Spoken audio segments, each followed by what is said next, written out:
नमस्कार दोस्तों, सलाम वालेकुम, चरण स्पर्श, जय श्री राम, जो बोले सोनियाल, सत श्री अकाल। दोस्तों, पार्ट टू और पार्ट वन।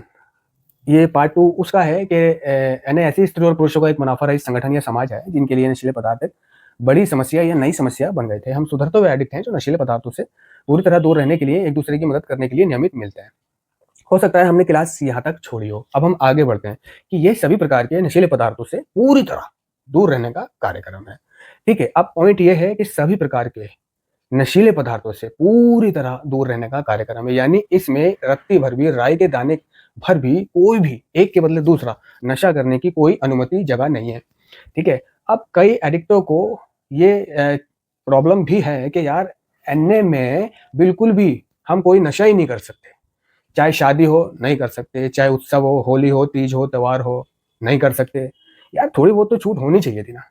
देखो, लड़की बात सोचता है, जो लड़की के साथ संभोग करने से पहले गोलियों का इस्तेमाल करता है, वो ये सोचता है कि यार काश, है ना, कभी कभी की जगह होती इस कार्यक्रम में सामान पीने की, तो गोली के बजाय मैं एक पीस पी लिया करता, सिर्फ मजे के लिए, सिर्फ देर में डिस्चार्ज होने के लिए। लड़के पास जो अपनी इंद्री पे वो लगाता है, ट्यूब वगैरह लगाता है सुन करने के लिए, ठीक है, वो सोचता है कि ये सब लगाना ना पड़ता, अपना ड्रग ऑफ चॉइस करता और आराम से झाई में, है ना, देर तक करता, जिससे कि देर में डिस्चार्ज होता। ठीक है ना। और कोई कहता है कि यार होली पे लोग बागों को पीते हुए, भाइयों को पीते हुए, अड़ोसी पड़ोसी को पी पी के एंजॉय करते हुए देख के, है ना, मन करता है मगर मैं कर नहीं सकता। तो कहीं कम से कम ये कार्यक्रम होली पे पीने की तो इजाजत थोड़ी सी दे ही देता, बस एक पैक की। ठीक है, दिवाली पे तो इजाजत होती ही होती, या फिर साल में जैसे कन्वेंशन आती है, कोई सेलिब्रेशन आता है, किसी का बर्थडे आता है, इसी तरह साल में एक दिन ऐसा होता कि सारे रिकवरिंग एडिक्ट मिलकर एक एक सिगरेट पीते, या एक एक दम पीते, एक एक पैक पीते, या जिसका जो भी ड्रग ऑफ चॉइस है वो उसे थोड़ा सा करके और मजे लेता। और उन मजों में वो अपनी सारी हसरत पूरी करता। जिसको लड़की के साथ जाना है वो लड़की के साथ जाए, जिसको लड़केबाजी पे जाना है वो लड़केबाजी पे जाए, जिसको सिर्फ मजे लेने हैं, पिन्नक लेनी है, घूमनी है, वो ऐसा करे। तो मैं ये कहना चाहूंगा कि नार्कोटिक्स अनोनिमस में किसी भी नशीले पदार्थ को या एक के बदले दूसरे नशीले पदार्थ का इस्तेमाल करने की जगह इसलिए नहीं है क्योंकि हम जो लोग हैं, हमें जो बीमारी है वो एडिक्शन की बीमारी है। ठीक है ना। और एडिक्शन की बीमारी का मतलब ये है कि अगर हम कोई भी नशा किसी न किसी रूप में थोड़ा मोड़ा इतना बित्ता अगर इस्तेमाल करते हैं, अपने मुंह के अंदर लेकर के जाते हैं, फिर चाहे हमारा मोटिव कोई भी हो, कि हम चाहे नींद की गोली खा रहे हैं इस मोटिव से कि नींद आएगी, है ना, हम चाहे थोड़ा सा दम पी रहे हैं इस मोटिव से कि भूख लगेगी, क्योंकि हमें पहले के अनुभव बताते हैं कि दम पी के भूख लगती थी। और कई एडिक्टों को अर्ली टाइम में भूख नहीं लगती, वो कमजोर से रहते हैं, तो ख्याल आ जाता है कि यार दम ही पी लूँ थोड़ा सा, है ना, तो भूख लगेगी, बस खाने खाने के लिए पीऊंगा, यानी सुबह दोपहर शाम 2 कश मारूंगा, भूख लगेगी और खाना खाऊंगा, तबीयत से मोटा हो जाऊंगा, सेहत बन जाएगी। वो अपने पतले दुबले शरीर से परेशान है। ठीक है ना। तो इसलिए इसमें जगह नहीं है, क्योंकि हमें एडिक्शन की बीमारी है। हमारे शरीर को इस तरह से बना दिया गया है एडिक्शन ने कि अगर हम कोई भी नशीला पदार्थ या एक के बदले दूसरा नशीला पदार्थ इस्तेमाल करते हैं, तो हमारी जो रुकी हुई, शांत हुई हुई क्रेविंग है, ये क्रेविंग खत्म नहीं हुई है ना, आउट नहीं हुई है, मरी नहीं है, वो सिर्फ शांत हुई है, शांत हुई है। और उसके ऊपर अगर हम शांत क्रेविंग के ऊपर, लालसा के ऊपर अगर नशा करते हैं, तो हमारी वो शांत क्रेविंग, लालसा अशांत हो जाएगी। और जब ये अशांत होगी, ये क्रेविंग, तो फिर इसको शांत करने का नियंत्रण, कंट्रोल, इख्तियार अब नशेड़ी के पास नहीं है, इसको शांत करने का। ठीक है ना। जब ये अशांत हो जाती है तो इसको नशा चाहिए, और एक बार नहीं चाहिए, फिर इसको और चाहिए।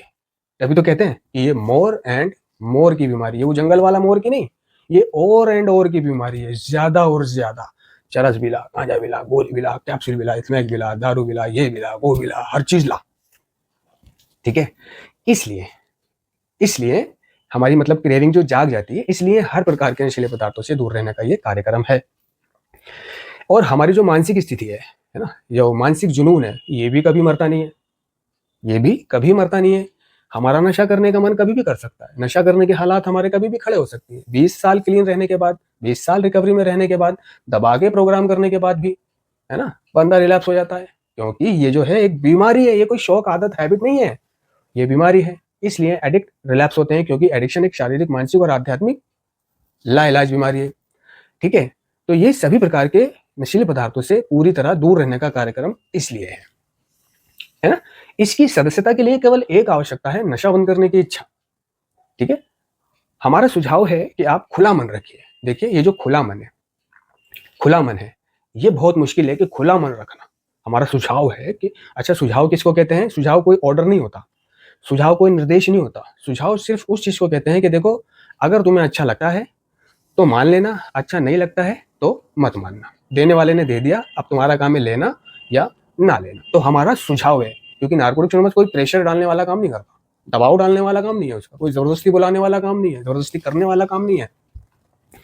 हमारा सुझाव है कि आप खुला मन रखिए, ठीक है? ये भी सुझाव है खुला मन रखने के लिए, और अपने आप को एक मौका दीजिए, ठीक है? तो मौका देने की बात क्यों हो रही है यहाँ पर कि अपने आप को एक मौका दीजिए? क्योंकि नशेड़ी मौका ढूँढता है, और नशेड़ी को अब तक जो मौके मिले नशा छोड़ने के, उसने हर मौके को गँवा दिया। हम अगर अकेले में बैठकर सोचें कि हाँ, ज़िंदगी ने हमें नशा छोड़ने के बहुत मौके दिए हैं, उनकी गिनती मैं ये कह सकता हूँ कि 50 से ज़्यादा ही होगी मौकों की, उन मौकों की। अपनी यूजिंग लाइफ में जो ज़िंदगी ने या ऊपर वाले ने हमें मौका दिया नशा छोड़ने का, उनकी गिनती जहाँ तक मैं कह सकता हूँ वो 50 से ज़्यादा ही होगी। तो हमने 50 से ज़्यादा मौके गँवा दिए। कई बार ऐसा हुआ कि किसी को जेल हो गई, वो जेल से बाहर आया, उसका नशा बंद हो गया, मगर उसने बाहर आके फिर करा। कहीं ऐसा हुआ कि फैमिली के साथ कहीं बाहर जाना पड़ा, नशा जो था वो कर लिया, फिर वहाँ पे ख़त्म हो गया। वहाँ से आ नहीं सकता लेने के लिए नशा, पैसे नहीं है, जुगाड़ नहीं है, फुर्सत नहीं है, क्या कहेगा मैं कहाँ गया था, भसड़ हो जाएगी। तो वहाँ उसका नशा छूट गया, वहाँ उसने गोली दवा खा के, डॉक्टर को दिखा के या कैप्सूल वगैरह 2 नंबर से लेके अपना गुज़ारा कर लिया, मगर नशा छूट गया। तो उसने आकर के फिर करा, ठीक है? कोई रिहैबिलिटेशन सेंटर गया, वहाँ से उसका नशा बंद हो गया या छूट गया, उसने बाहर आके फिर से शुरू कर दिया। कोई डिटॉक्सिफिकेशन सेंटर गया, उसने वहाँ से आके फिर से शुरू कर दिया। किसी को कोई खुदा ना खास्ता कोई बीमारी हुई और वो बीमारी के चलते 7 दिन के लिए, हफ्ते भर के लिए हॉस्पिटल में या 3-4 दिन के लिए एडमिट हुआ, और उन 3-4 दिनों में उसे नशा नहीं मिला, और उसने पाया कि वो बीमारी से जब उसको राहत मिली तो अच्छा महसूस कर रहा है और नशा उसका एक तरह से छूट गया है, ठीक है? लेकिन उसने घर आके उसी दिन से कोशिश करी, आने वाले दिन से ही, कि मैं नशा कर लूँ, और आने वाले दिन अगर मौका नहीं लगा कि भाई अभी तो आया हूँ, अभी बाहर कैसे जाऊँ, किस मुँह से जाऊँ, तो अगले दिन जुगाड़ लगाया, और अगले दिन भी जुगाड़ नहीं लगाया तो उसके अगले दिन लगाया है। या फिर आने वाले दिन ही थोड़ा-सा बाहर जाकर अपने किसी का इंतज़ार करा, राह देखी, कोई आता-जाता मिल गया, है ना? तो उसको पैसे पकड़ा दिए कि वो दम दम लिया, क्योंकि वो सामान तो ला नहीं सकता, ना उसे सामान का पता, और सामान ना ही नज़दीक मिलता है, ना ही सामान कोई ऐसी चीज़ है कि जिसको कोई भी जाए और ले आए। सामान लेने जाने के लिए भी जिगरा चाहिए, और वो जिगरा सिर्फ़ नशेड़ी के पास होता है। स्मैक लेने जाना कोई बच्चों का काम नहीं है, दारू तो बच्चा भी ले आएगा, हम भी एक दफ़ा को बच्चा ले आएगा, लेकिन सामान लाना सिर्फ़ स्मैक या कहीं बस की और उसी का जिगरा है, क्योंकि सामान लेने जाना कोई मामूली बात नहीं है, हर किसी की फट जाती है। इसका एक उदाहरण मेरे पास है कि एक बार मैं बहुत टूटन में था, यूजिंग के दिनों में, और मुझे समझ नहीं आ रहा था कि मैं कैसे जाऊँ? मतलब मेरी हिम्मत नहीं थी, दर्द इतने थे, उल्टियाँ इतनी थी और टूटन इतनी हो रही थी कि मैं ज़्यादा दूर चलने का मेरे को दम ही नहीं था। मैं बाहर जाकर के बैठ गया शाल ओढ़ के, और वहाँ उल्टियाँ कर रहा हूँ और धूप में बैठ गया, है ना? लेकिन फिर मैंने सोचा बाबा चलना तो पड़ेगा, नहीं तो ये चीज़ जो अब हो रही है मुझे रात भर होगी, कल भी होगी, परसों तक भी होगी, कैसे होगा? है ना? तो कुछ बंदिशें मुझे रोक भी रही थी, घर के हालात, परिस्थिति, फादर वगैरह का आना, कि उनके भी आने का टाइम हो रहा है और वो चाहते हैं कि मैं उनके टाइम पे घर पे आऊँ, नहीं तो घर में भसड़ होती है। खैर, मैंने कदम बढ़ाए, और कैसे-कैसे करके, ज़्यादा पैसे नहीं थे, रिक्शा नहीं करा, ज़बरदस्ती पैदल गया, और पैदल जाकर मैंने वहाँ पे ऑटो करना चाहा। मैंने कहा ऑटो वाले से, मैंने भाई शॉल ओढ़ रखी है, हाल बुरा है, कोलगेट करा नहीं है, महीनों से नहाया नहीं हूँ, कंघा करा नहीं है, ठीक है, नाखून काटे नहीं है और कपड़े बदले नहीं है, शॉल ओढ़ रखी है और टूटन में फुल, भाई चल रहा है, कहाँ? त्रिलोकपुरी। नहीं, उनने मना कर दिया, त्रिलोकपुरी नहीं। अब एक मेरे स्कूल का फ्रेंड खड़ा हुआ था जो हलीम बिरयानी बेचता था, वो खड़ा हुआ था। अब उनने देखा मेरे को, देखा कि इसकी हालत खराब हो रही है और ऑटो वाला इसको मना कर दे रहा है। वो आया ऑटो वाले के पास, अरे यार देख नहीं रहा के लड़के की हालत खराब है, तबीयत खराब है यार, ले जाना, इसको क्या होगा, सवाब मिलेगा, क्या बात है? वो समझ रहा कि मतलब ये हॉस्पिटल जाने की बात तो नहीं कर रहा, और ये लोग मना कर रहे हैं। तो फिर ऑटो वाले ने मेरे को बिठाला और वो मेरे को लेकर के गया त्रिलोकपुरी, और जहाँ पे सामान मिलता है, ठीक है ना, अंदर मिलता है सामान सीधी गली पे, और यहाँ मैंने उसको रुकवा दिया, सामने गली है, ठीक है। और मैंने उसको बोला, मैंने भाई मेरे को वापस भी जाना है। मैंने वो सामने जो वो अम्मा बैठे हुए देख रहा है ना चरपाई पे, हाँ बिल्कुल सीधी गली थी, वो बैठे हुए दिख भी रहे थे चरपाई पे, धूप ले रहे थे, वो अम्मा देख रहा है ना, मैंने कि मुझे वहाँ तक जाना है और वहाँ से वापस आना है, ठीक है। एक काम करो, तुम चले जाओ, अगर तुम्हें डाउट है कि मैं वापस नहीं आऊँगा तो तुम चले जाओ और ये पैसे दे के उनको बोला कि पीस दे दो। कहने लगा पीस क्या? मैंने कि भाई पीस मतलब स्मैक, वो स्मैक बेचती हैं और यहाँ स्मैक मिलती है ना? कहने लगा भाई स्मैक मिलती है? नहीं। उसकी फट गई, कहने लगा भाई मुझे मेरे यहाँ तक के पैसे दे दे, मैं तो जा रहा हूँ। हैं? मैंने भाई अभी रुक तो जा, चल एक काम कर, यहाँ तक के पैसे ले ले, अभी मैं वहां जा रहा हूँ, वहां से बस लेना है और वापस आना है, तू मत जा। उसके बाद वापस मेरे को मेरे इलाके तक ले जाइए जहां से मैंने ऑटो करा था। कहने लगा नहीं भाई तू मेरे को यहाँ तक के पैसे दे दे और मैं जा रहा हूँ। वो इतनी देर भी नहीं रुका, मतलब वो जिगरा नशेड़ी के पास ही है, ठीक है। तो लोगों ने नशा बंद करने के बाद, चाहे उसने कहीं से भी नशा बंद करा, ठीक है, फिर से नशा किया। क्यों? क्योंकि ये एक शारीरिक, मानसिक और आध्यात्मिक लाइलाज बीमारी है। तो इतने सारे मौके मिले, किसी को कैसे मौका मिला, किसी को कैसे मौका लेगा मिला, अपने अपने तरीके से ले लेना। तो मेरे कहने का मतलब है कि अपने आप को एक मौका दीजिए। आप सारे मौके नशेड़ी गवा चुका है, उसे मौका नहीं मिलेगा। भगवान ने ढील दे दिए, ऊपर वाले ने। वो भी कहता है कि मैं भी बस देखता हूँ और उसके बाद ढील दे देता हूँ कि अब उसे उसके हाल पे छोड़ देता हूँ, अब जी अमर, नशा कर या छुतर, अब तेरी जिंदगी तेरे हवाले, मैं तेरी कोई इंटरफेयर नहीं करूंगा। अपने आप को एक मौका दीजिए, इसलिए कार्यक्रम कह रहा है ना। हमारा कार्यक्रम सिद्धांतों का संग्रह है जो इतनी सरलता से लिखे गए हैं कि हम इन्हें अपने दैनिक जीवन में अमल कर सकते हैं। तो कईयों को प्रॉब्लम होती है कि यार एनए में जाके क्या होगा, जो कैसे लोग होंगे और मैं कैसे नशे से दूर रहूंगा, और मेरे से तो एक दिन भी नशे से दूर नहीं रहा जा सकता, ठीक है ना। तो ये जो कार्यक्रम है सिद्धांतों का संग्रह जो बता रहा है ना, कि इतनी सरलता से लिखे गए हैं कि हम इन्हें अपने रोजमर्रा के जीवन में अमल कर सकते हैं। तो ये चीजें अमल करने में हमें कोई बड़ी बात नहीं है। हमें क्या अमल करना है रोजमर्रा के जीवन में, कि हमें बुरी संगत छोड़नी है, ठीक है, यानी कि बुरे दोस्तों का साथ छोड़ना है। वो चाहे नशेड़ी हो, सिर्फ नशेड़ी ही से मतलब नहीं है कि वो नशेड़ी है उनका साथ छोड़ना है, वो बुरों को भी कह रहा है कार्यक्रम कि बुरे और नशेड़ी लोगों का साथ छोड़ देना है, ठीक है।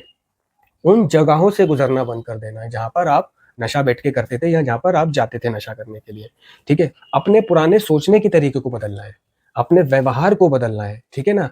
और सुबह शाम भगवान से, ईश्वर से, जीसस से, अल्लाह से प्रार्थना करनी है, दुआ करनी है, मदद मांगनी है, ठीक है। और कोई भी दिक्कत परेशानी होती है, नशा करने की तलब अगर परेशान करती है, तो तुरंत एक रिकवरिंग एडिक्ट से संपर्क करो और मीटिंगों में पहुंच जाओ, ठीक है। एक संगी साथी बना लो, एक वेलविशर बना लो, या सबसे बेहतर होगा कि एक स्पॉन्सर बना लो जिससे आपको कंटिन्यूसली यानी रेगुलरली हेल्प लेनी है, मदद मांगनी है। जेएफटी का अध्याय, एक अध्याय रोज पढ़ना है, ठीक है। चाहो तो आप लिटरेचर पढ़ सकते हो, चाहे तो आप basic text, step working guide, ये काम करता है कैसे और क्यों, इतनी जो भी अन्य की पत्रिका या व्हाइट बुक पढ़ सकते हो। वो हल्की सी है, पतली सी है, छोटी सी है, उसको आप अपने पास भी रख सकते हो। जबकि अब तो डिजिटल जमाना हो चुका है, ये सारी चीजें अब तो आपको इंटरनेट पर मिल जाती हैं। लोगों ने ग्रुप बना रखे हैं, Facebook group, Instagram group, WhatsApp group, उनमें ये चीजें अवेलेबल है। अगर आप लोगों को भी ऐसे किसी ग्रुप में ज्वाइन होना हो, जैसे व्हाट्सएप ग्रुप में जिसमें ये पत्रिकाएं आती हों, जेएफटी है ना, दैनिक चिंतन, alcoholic anonymous, step working guide, narcotics anonymous वगैरह वगैरह, है ना, तो आप चाहो तो उन ग्रुपों में मैं आपको ऐड करवा सकता हूँ। डिस्क्रिप्शन में मेरा एक जीमेल है, nashanahi1@gmail.com, उस पर आप मैसेज करना और अपना व्हाट्सअप नंबर छोड़ देना। मैं जैसे ही वो मेल मुझे मिलेगा, मैं आपको उस ग्रुप में, यानी नार्कोटिक्स एनोनिमस के व्हाट्सअप ग्रुप में, जिसमें आपको ये चीज़ें देखने को मिलेंगी, जेएफटी, दैनिक चिंतन और अल्कोहलिक एनोनिमस की मतलब किताब का स्क्रीनशॉट, है ना, हर चीज़ एनएसए और रिकवरी से जुड़ी बातें मिलेंगी, ठीक है ना। बहुत से लोग ऐसे हैं कि दूर हैं, दराज हैं, वो जिनके पास जेएफटी नहीं है, जिनके पास लिटरेचर नहीं है, बेसिक टेक्स्ट नहीं है, ये पत्रिकाएं नहीं है। तो डिजिटल है ज़माना, अब जब के ऑनलाइन मीटिंग हो चुकी है, तो ये सारी चीज़ें अब ऑनलाइन हो चुकी हैं। बस एक इच्छा होनी चाहिए। तो देखो वो क्या सिद्धांत हैं जिन्हें हम अपने दैनिक जीवन में अमल कर सकते हैं। मैं फिर से बताऊं, देखो ईमानदार रहना है, ठीक है, ईमानदारी, खुली मनस्थिति और इच्छुकता, ये 3 सिद्धांत ऐसे हैं कि इनके साथ हम अपने मार्ग पर निश्चित रूप से बढ़ सकते हैं। कार्यक्रम ने कहा है कि निश्चित रूप से बढ़ सकते हैं, ये बात आगे होगी, ठीक है ना। तो ईमानदार रहना है, स्पॉन्सर से शेयरिंग करनी है, किसी फेलो मेंबर से शेयरिंग करनी है, सुबह शाम प्रार्थना करना है, उन लोगों को छोड़ देना है, उन जगहों को छोड़ देना है, पुराने सोचने के तरीके को बदलना है, पुराने विचारों को बदलना है, नशा करने के लिए कोई बहाना नहीं लेना, ठीक है। कोई दिक्कत परेशानी हो, मीटिंगों में शेयर करना है, स्पॉन्सर से शेयर करना है। तो ये कोई बड़ी बात तो है नहीं। रोज नहाना है, सेल्फ केयर करनी है, अच्छे कपड़े पहनने हैं, तरोताज़ा रहना है, खाना पीना है, भूखा नहीं रहना है, ठीक है, चोरी चकारी नहीं करनी है। तो ये चीज़ें हैं, है ना, जो कुछ है हमें अपने दैनिक जीवन में अमल करनी पड़ेंगी और हमारा नशा बंद होने लगेगा। इतनी सरलता से लिखे गए हैं कि हम इन्हें अपनी दैनिक जीवन में अमल कर सकते हैं, यानी कि one day at a time. कई लोग सोचते हैं कि यार कैसे अमल करूंगा, कैसे एक दिन छूटेगा। तो कार्यक्रम कह रहा है कि जिसको एक दिन काटना मुश्किल हो जाता है, ठीक है, वो पल पल के हिसाब से जिए। जिसको एक दिन बहुत ज्यादा लगता है, होते हैं अर्ली टाइम में एक दिन भी पहाड़ लगता है, जैसे जेल में लगता था, जैसे नशा मुक्ति केंद्र में लगता था। ऐसे ही नशा बंद करने के बाद, घर आने के बाद, या जहां पर भी वो है, अगर खाली है, काम कर रहा है, कारखाने में काम कर रहा है ना, या जॉब कर रहा है, दुकान पे बैठा है, नौकरी कर रहा है, कुछ भी कर रहा है, तो इतना बड़ा नहीं लगेगा। लेकिन अगर खाली है, कुछ नहीं है उसको करने को, तो ये खालीपन उसको खाता है, काटता है, अकेलापन सताता है। तो ऐसे लोगों के लिए एक दिन काटना मुश्किल हो जाता है। तो कार्यक्रम कह रहा है कि हम पल पल के लिए भी जीते हैं, पल पल के लिए भी जीते हैं। अगर हमें एक दिन काटना मुश्किल हो जाता है, तो हम आधे घंटे के हिसाब से जिएंगे कि आधे घंटे के बाद नशा करेंगे, ठीक है ना, one day at a time, एक दिन के हिसाब से, सिर्फ आज के लिए, जैसे आज के लिए नशा नहीं करना, तो आधे घंटे के लिए नशा नहीं करना है। अपनी क्रेविंग को, अपने जुनून को आधे घंटे के लिए टाल देना है, उसके बाद फिर आधे घंटे के लिए टाल देना है।